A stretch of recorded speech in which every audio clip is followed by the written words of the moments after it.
అని చెప్పి అధిక మెజార్టీతో నవీన్ యాదవ్ గెలవబోతున్నాడు, గెలుస్తాడు ఖచ్చితంగా. అంతే. కాంగ్రెస్ అంటేనే పీజీఆర్ అంటే కాంగ్రెస్ మీటింగ్ పెట్టుకొని ఒకరొక 2-3 లక్షలు చెందుతున్నాడు, మీరేం తక్కువగా అని కేసీఆర్ నాదేటనే ఫస్ట్ రెండో స్కీమ్. సునీత గారు ఏడ్చినా తూర్చినా ఏడ్చుకుంటా పోవాల్సిందే ఇంట్లోకి. పక్క నవీన్ యాదవ్ గెలుస్తాడు అంతే. గుర్తు పెట్టుకోండి, ఖచ్చితంగా కాంగ్రెస్ గెలిచేది. నాకు ఈ పాట ఆ పని ఏమి ఉండదు, ఇక్కడనే ఉంటా. ఇక్కడనే సొంత ఇల్లు ఉంది నాది. దేవుని పుంజాన 50 గదాలు పీజీఆర్ గారు ఇచ్చినప్పుడు ఆ 50 గదాలనే ఉంటున్నా. మాకే కాదు 120 ఎస్పీఆర్ హిల్స్ రాజీవ్ గాంధీ నగర్ లో 127లో పీజీఆర్ గారు 26 బస్తీలకు మొత్తానికి ప్రతి పేదోని గుడిక ఫస్ట్ ఒరిజినల్ పట్ట కావాలి. పట్ట ఉండే వరకు ఆయన నిద్రపోయినాడు. బోర్ వేపించిండు, ప్రతి ఒక్కరికి కమిటాలు కట్టించిండు. ఏ గుడిసె ఉన్నా ఎవరున్నా మళ్ళీ వాటర్ ట్యాంకులు తెప్పించి మొత్తం రోడ్లు కానీ ఏది కానీ 26 బస్తీలకు చేపించినట్టు ఓన్లీ పీజీఆర్ తప్ప ఎవరు ఇన్ని పార్టీలు వచ్చినా కానీ ఇప్పటి వరకు ఏ పంపిణీ లేదు. మాగంటి గోపి ఒక బోర్డు పెట్టి తత్త మనీ లేకుండా 10 లక్షల స్కీమ్ తీసుకొని పోయాడు మా బస్తీలో రాజీవ్ గాంధీ నగర్. ఎప్పటికైనా కానీ పీజీఆర్ అంటే కాంగ్రెస్ అంటే పీజీఆర్. ఏం చెప్తారు? ఇప్పుడు బై ఎలక్షన్ రాబోతుంది మరొక 20 రోజుల్లో. ఎట్లా ఉండబోతుంది? ఇక్కడ నవీన్ యాదవ్ గారికి టికెట్ ఇచ్చిండ్రు, అత్యధిక మెజార్టీతో నవీన్ యాదవ్ గెలవబోతున్నాడు, గెలుస్తాడు ఖచ్చితంగా. అంతే. ఎంత నమ్మకం అంటే కాంగ్రెస్ అంటేనే పీజీఆర్ అంటే కాంగ్రెస్. మొత్తం ఈ సూపర్ డివిజన్ లో మొత్తం డెవలప్ చేసింది కాంగ్రెస్ పార్టీ. అందుకోసం ఖచ్చితంగా గెలుస్తాడు. ఏం లేదు, ఓన్లీ డబ్బుల 10 సంవత్సరాలు గెలిచిన అంటున్నారు కదా, ఓన్లీ డబ్బుల ప్రభావంతో గెలిచిండు ఆయన. పేదలకు ఒక్కరి కూడా ఏం చేయలేదు. చేసినవానికి కార్యకర్త నేను దళితుని, నా సీనియర్ లైసెన్స్ ఉంది, దళిత బంధు నాకు అంటే ఏమన్నాడు, ఎవరికంటే ఎవరికి వస్తుందా దళిత బంధు? ఏం మాట్లాడుతున్నావు? 3 లక్షలు 2 లక్షలు ఇచ్చిన వారికి దళిత బంధు వస్తుంది. నీకెందుకు వస్తుంది? ఓ లెటర్ డైరెక్ట్ ఎవరికి మన సీఎంకి పెట్టినా ఆ లెటర్తోనా నా లెటర్తోనా మీటింగ్ పెట్టుకొని ఒకరొక 2-3 లక్షలు చెందుతున్నాడు, మీరేం తక్కువగా అని కేసీఆర్ నాదేటనే ఫస్ట్ రెండో స్కీమ్. క్యాన్సర్ కావడం నేనే కారణం.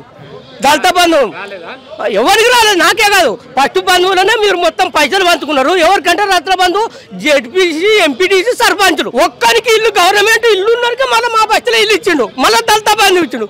పేదానికి ఎట్లా ఇచ్చినట్టు చెప్పు. పేరు చెప్పునా? పేరు కూడా చెప్తా క్లియర్ గా. మరి ఇప్పుడు కాంగ్రెస్ పార్టీ 2 సంవత్సరాలు అవుతుంది కదా, మరి కాంగ్రెస్ పార్టీ ఏం చేస్తుంది? అసలు ఉంది ఈ మన కుటుంబాన్ని చదువుకోవాలంటేనే ఎంతో అదువాడుతుంది. అప్పులతోనే ఉన్న ప్రభుత్వం ఫస్ట్ తెలంగాణ వచ్చింది కదా మనకు. కోట్ల బడ్జెట్తో అత్యధిక బడ్జెట్ ఉన్న తెలంగాణ అప్పుల పాలైపోయింది. చదువుకోనికనే చదువుకోలేదు రేవంత్ రెడ్డి గారికి. పాపం అవకాశం ఇస్తాం, 5 సంవత్సరాలు పూర్తిగా అవకాశం ఇస్తే కదా మనం. 5 సంవత్సరాలు మొత్తం అవకాశం ఇస్తే ఏది మొత్తం అప్పుల పాలే. మొత్తం 8 లక్షలు. మీలాంటి వాళ్ళకి పెన్షన్ కూడా లేదు, 4000 ఆయన ప్లేన్లోనే పింఛన్ అప్లై చేసుకునే వాళ్ళకు చాలా మందికి రాలేదు. ఇప్పుడు అదే ప్లేన్లో మళ్ళీ అప్లై చేసుకున్నారు. కాకపోతే ఇప్పుడు ఆన్లైన్ అయింది కాబట్టి మళ్ళీ నెక్స్ట్ వాళ్ళకి అందరికి ఖచ్చితంగా వస్తుంది పింఛన్, ఖచ్చితంగా వస్తుంది. నెక్స్ట్ మన రేవంత్ రెడ్డి ఎక్కువ పైసలు చెప్పినది కూడా మొత్తం వస్తుంది, అలా కమలు అవుతుంది.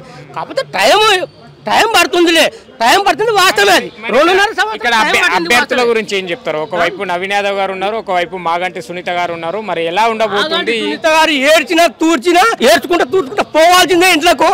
గెలిచేది లేదు, పక్క నవీన్ యాదవ్ గెలుస్తాడు అంతే. కాంగ్రెస్ పార్టీలో నేను హామీ ఇస్తున్నా. నేను పార్టీ పరంగా కాదు చెప్తున్నా. ఇక్కడ మొత్తం లోకంలో మొత్తం నాకు 26 బస్సుల పీజీఆర్ చేసిన పనుల గురించి. నవీన్ యాదవ్ మీద కొన్ని రూమర్స్ ఉన్నాయి, కొన్ని ఆరోపణలు ఉన్నాయి కదా, విమర్శలు వస్తున్నాయి రౌడీ షీటర్కు అది ఇది అని. నవీన్ యాదవ్ ఎందుకు వస్తున్నాయంటే ఆయనకి ఏ పదవి లేదు, ఏ కానీ లూటుగా సేవ చేస్తున్నాడు కాబట్టి తొక్కి పారదేముదాం అని చెప్పి ఒట్టిగా ఈ Maganti Nani Gopinath rowdy sheeter open కూడా చేయలే కదా. ఆయన రాసి కలిసి కూడా చేయలే కదా. సినిమా ఫీల్డ్లో ఎన్ని చేసిండు, ఎక్కడెక్కడ ఏం చేసిండు, ఆయన హంగామా చేసిండు. అంత చిన్న వయసులో ఎందుకు చచ్చిపోయాడంటే మీరు అర్థం చేసుకోండి. ఎందుకు చచ్చిపోయాడు? ఆయన చేసిన అరాజకాలలో చచ్చిపోయాడు కానీ సావు రాలేదు. అరే వాస్తవం, నీకైనా వస్తుంది, నాకైనా వస్తుంది. సావు అనేది ప్రతి ఒక్కరికి వస్తుంది ఖచ్చితంగా, కన్ఫామ్ గా గుర్తు పెట్టుకోండి. ఖచ్చితంగా కాంగ్రెస్ గెలిచేది.